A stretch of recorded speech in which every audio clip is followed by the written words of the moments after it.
Olá, tudo bem? Vamos conversar nessa videoaula sobre perícia judicial. Vou trazer algumas informações com o objetivo, é claro, de ampliar o seu campo de visão sobre esse mercado.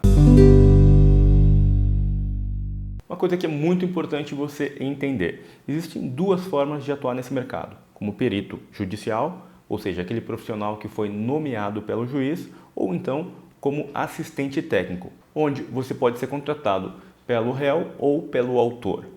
E aí você pode pensar qual que é a diferença, qual que é o mais vantajoso, depende do que você está procurando no momento. Como perito judicial, você pode receber, em alguns casos, uma parte adiantado, depois receber o restante após o término do processo, e como assistente técnico você pode, muitas vezes, receber até antecipadamente. Eu gosto muito dessa linha, trabalho muito como assistente técnico, fazendo pareceres técnicos e apoiando, é claro, o perito em relação ao laudo que está sendo feito ou até mesmo contestando o laudo que foi feito por ele. É importante você entender que existem essas duas possibilidades na esfera judicial. Agora, como que você se torna um perito? Você, é óbvio, precisa conhecer a realidade do Tribunal de Justiça da sua região. Por exemplo, nós temos a Justiça Estadual. Nós temos em cada estado varas onde existem alguns critérios que são específicos. Por exemplo, no Rio de Janeiro, eles exigem que você tenha um curso com uma carga horária mínima para poder atuar como perito judicial. E aí você tem que avaliar, de acordo com o estado onde você mora, quais são os critérios estabelecidos na sua região.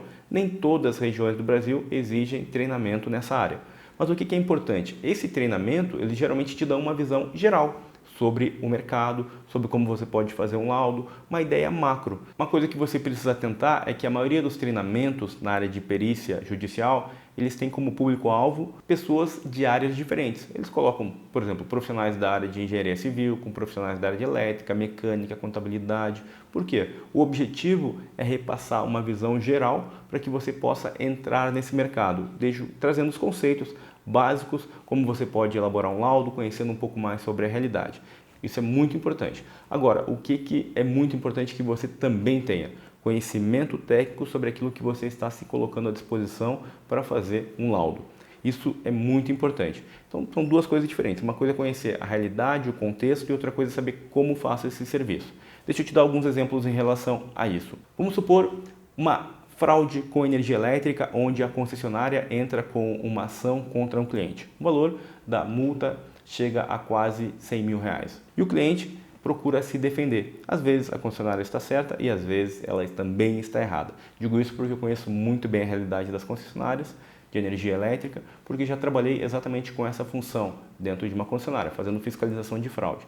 E nem sempre as coisas são como deveriam ser. O cliente, é claro, ele tem que se defender, tem o direito e procura, é óbvio, um perito. O juiz vai lá e nomeia um perito, só que o perito nomeado muitas vezes não tem nenhuma experiência com concessionária de energia elétrica e acaba emitindo um parecer favorável à concessionária porque é o órgão mais forte, é o órgão que tem uma estrutura jurídica robusta maior, tem mais conhecimento técnico sobre o que está sendo dito.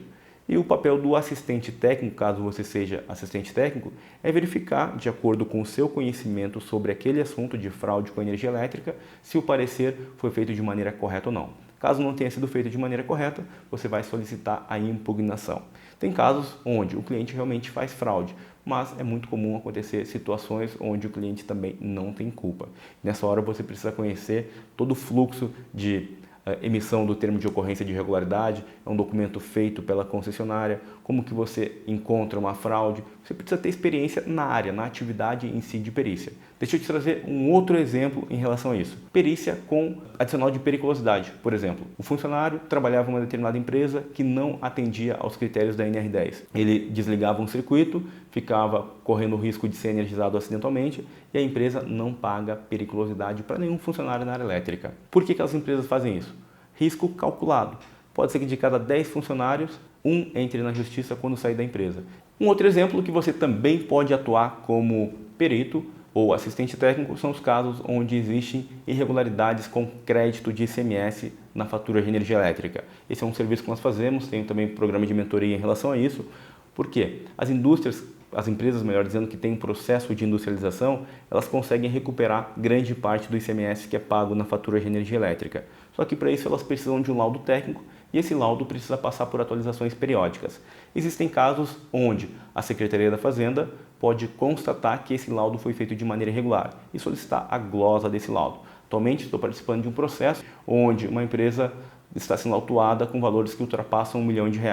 E o meu objetivo como assistente técnico é mostrar para a Secretaria da Fazenda e para o perito que o laudo que foi feito está de maneira correta e atendendo aos critérios para que aquela empresa pudesse fazer esse crédito. Então, cada cenário é uma situação onde você precisa ter conhecimento profundo daquele serviço ou daquilo que está sendo discutido para que você possa aí sim atuar como perito. A lógica não pode ser inversa, você não vai ser perito para depois pensar em como fazer o serviço. Você primeiro precisa conhecer a atividade no qual você está se propondo a periciar, para depois aí sim entender como que você vai percorrer os caminhos necessários para conseguir chegar até os escritórios de advocacia e também, é claro, chegar até o juiz para poder ser nomeado como perito. Isso é muito tranquilo. Se você gostou, dá um joinha, acompanha outros vídeos sobre outros serviços que nós também vamos colocar no nosso canal. Tem muita coisa, acompanhe o nosso blog também, nosso Instagram, muita coisa boa para você que quer se diferenciar nesse mercado de perícia elétrica. Um grande abraço e até mais.